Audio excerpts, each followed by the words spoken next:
to the PhD Mommy's Journey podcast, a podcast for those who actually want to enjoy a rich and successful life. I'm your host, Bree, your bestie who also happens to be your number one fan. I'm obsessed with science, so I've made it my mission to equip as many people as I can with valuable tools along their own journey of life. I believe you, yes you, have a unique and special gift the world needs to experience, and I'm here to help. I want you to know this. No matter what anyone has ever told you, you are worthy. You matter, and you have exactly the tools you need to be exactly the person you want to be.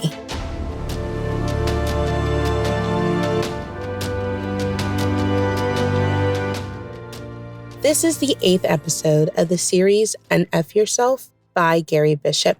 On the previous episode, I talked about the importance of relentlessness. Being relentless does not allow you to give up. It doesn't allow you to slow down or to stop. Instead, when you're relentless, you just simply keep pushing and keep moving forward until the job is done. Today's episode is a little different because it focuses on two things: expecting nothing, accepting everything. Life is hard. Life is tough. Life is mean and cold. It often leaves us wondering, why? However, when you step a little closer to a situation, you begin to realize that it's part of life. Things always happen. Good things, bad things, sad things, happy things, terrible things. That's life. The problem with life is when you begin to start expecting things. When you expect, you're waiting, you're anticipating, you're thinking, and you're waiting and thinking and waiting. You're not really doing anything when you're just expecting. Instead, you're just simply waiting. You're watching and waiting. You're stagnant. You're not moving. And that is not what you need to be doing. I'm a firm believer that expectation is the driver to all dreams that never become fulfilled. But why? Why would a word that is similar to believing and dreaming and thinking about a future occurrence or some type of event, something that we want, something that we anticipate and we assume will happen, why does it kill any ounce of our dreams? Here's why. Pride, complacency, and deceit. Pride is known as a reasonable or justifiable sense of one's worth or importance. Complacency is often an unjustified feeling of being pleased with oneself or with one's situation or achievements. Deceit, the tendency to tell lies. There are so many people who are constantly being deceitful to themselves and to those around them. They are constantly telling lies. They don't know who they are, and they are not contributing to society. Many people have this false pretense that you have to follow every single good step and never make any type of mistake and try to pay attention to the unsolicited advice people tell you in order to get rich. That's not true. Here's the thing. Just because you're a good person doesn't mean you should expect to have a rich and successful life. You can go to church every single day and be holier than thou. You will still endure some hardships and pain. Everyone has good things and bad things that happen to them. They have things that many people have never even imagined to go through. On June 12, 2021, I laid down on the cold, hard, metal, and severely uncomfortable bed. Both of my wrists were strapped to a clamp to prevent me from moving. The lower half of my body was numb. My heart rate, blood pressure, breathing were all being monitored to ensure I wouldn't have a seizure. Sweat profusely dripped down from my face. I was exhausted. I was tired. I was scared. I felt the constant tugging and movement while my eyes stared at the bright light on the ceiling. Then finally, a faint cry. Got her. Copy, Dr. Rodriguez. NICU, respiratory support, get ready. Delay cord clamping. Get ready for O2 stats. Check the breathing rate. How did the lungs sound? What's mom's BP? She's destatting. Looks like we have to go transfuse some O-neg. There was so much noise. Flashback to a few weeks before June 12th, to my classroom. I was a high school biology and environmental science teacher. COVID had been ramping up and down the district, and our students were given the option to either take classes virtually or in person. While the choice of various selections were great to support the ongoing and diverse needs of students and families, many teachers were left out and were not even considered.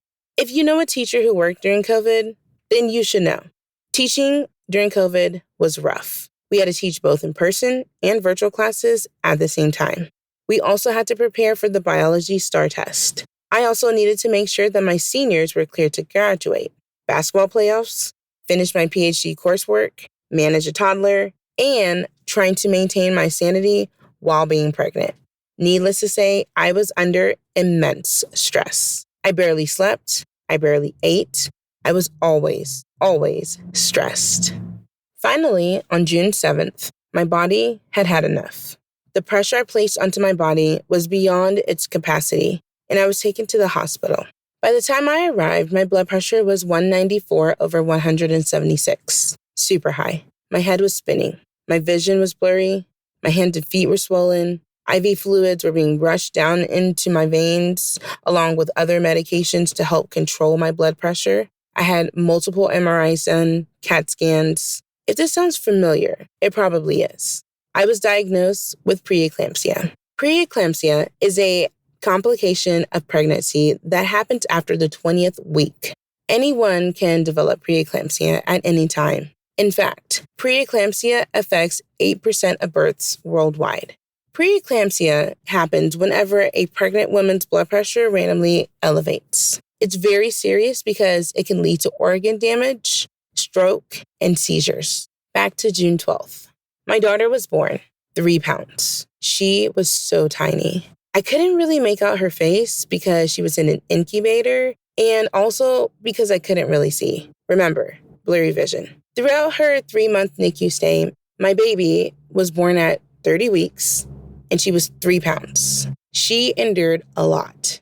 She was on life support, she was intubated, she had to feed through a feeding tube. She experienced a lot of difficulties. Before she was born, we were told what to expect by the maternal fetal medicine doctor. He explained that some babies born this early tend to do fine, some might have issues, but that there's really no way to determine. Just monitor, assess, and adjust. Okay, not so fast. I was a train wreck. My milk was taking so long to come in because I had her early. I had to power pump, drink a lot of Gatorade, drink a lot of Milk Mom tea, eat a lot of oatmeal because typically formula is not good for premature babies. I blamed myself. Of course, the doctor said, it's not your fault. Don't blame yourself. You didn't do anything wrong. Yes, I did. I allowed myself to get so stressed that it caused my blood pressure to go so high. I was so upset with myself while I was sitting there in the NICU and watching my daughter, her heart rate just going up and down. I was just sitting there and I was so upset. I was crying. And I just started thinking, what could I have done differently? But here's the question. Does it really matter? Did it really matter? No. My constant complaining and beating myself up for something that happened, it wasn't going to change the situation. My daughter had already been born. Instead, I decided to look at this from a different perspective.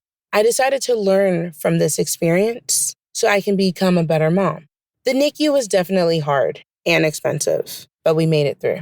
My daughter will be 2 years old in June, and she is thriving. She's very chunky. You wouldn't be able to even think that she was born premature. She can count up to 20. She eats a lot. She's happy. She's healthy. She's meeting all of her developmental milestones. Of course, it's easy to look at things from the positive perspective because of the outcome. However, a few months later, in February, my best friend tragically died. Like I said, life happens. Life changes. Where there's an up, there's going to be a down. Where there's birth, there's going to be death. Where there's happiness, there's going to be sadness. I've experienced lots of up and downs. How about you? I'm sure you've experienced your own problems. I'm sure you've experienced your own ups and downs. Maybe you've had more harsh trials. Maybe not. The thing is that everyone, yes, everyone, goes through problems. That's life. No matter how perfect you may think you will plan out your life, the truth is we only set ourselves up for disappointment. We only set ourselves up for sadness, for failure, and so much more. Stop expecting. Start accepting. You have to learn how to accept things as they come. Live in the here and now. Don't expect. To expect nothing and accept everything, you're simply stating that you are not going to be dominated by anyone or anything. You make the decision to live in the here and now. You make the decision to live in the moment. You're not worried about the future. You're not regretting the past. Instead, you accept things as they are, as they've been, and as they will be. Acceptance doesn't mean enjoyment. Instead, acceptance means ownership. When you own to your trials, your mistakes, and the areas and the people that you hurt, you start to see a bigger picture. Life comes and goes. Everything changes. Don't expect to live a good life. Just simply live. When you don't expect, you don't get disappointed. The moment you get disappointed by someone, that's the moment you give them the power. Don't give them the power. You're going to end up spiteful. You're going to end up resenting them, and you're going to make yourself miserable for no reason. Control your emotions and stay silent. Plan to win. Learn from losing. You have to understand that the process, the going through the hard things, is what actually shapes you. It's not necessarily the game. It's what you do in practice. It's what you do at home. It's how you study the game. That's what separates the good from the great. When you accept and show gratitude, you begin to have more to be thankful for. The last assertion for this book states, I expect nothing and accept everything. On the days you feel like telling yourself, it's too cold, I'm too tired, it's not going to work, tell them no. Be grateful for the struggle. Be grateful for the pain. Be grateful for the tribulations. But most of all, be grateful because you have another opportunity to get mentally tougher and stronger. As you build mental toughness, you become stronger. You don't break down as easily when you hear bad news. You are determined, you are focused, and you will finish at the end. Keep moving forward and always remember this. If you want to live a rich and successful life, you must be willing. You must be wired to win. You've got this. You must embrace the uncertainty. You must not be your thoughts, but actions. You must be relentless. And you cannot expect anything but accept everything. As you continue to build mental toughness, you become stronger. You don't break down as easily whenever you hear bad news. You're determined. You're focused. And you will finish at the end. Keep moving forward and always remember this. If you want to live a rich and successful life, you must be willing. You must be wired to win. You've got this. You embrace the uncertainty. You are not your thoughts, but actions. You are relentless. Go and blaze a new trail.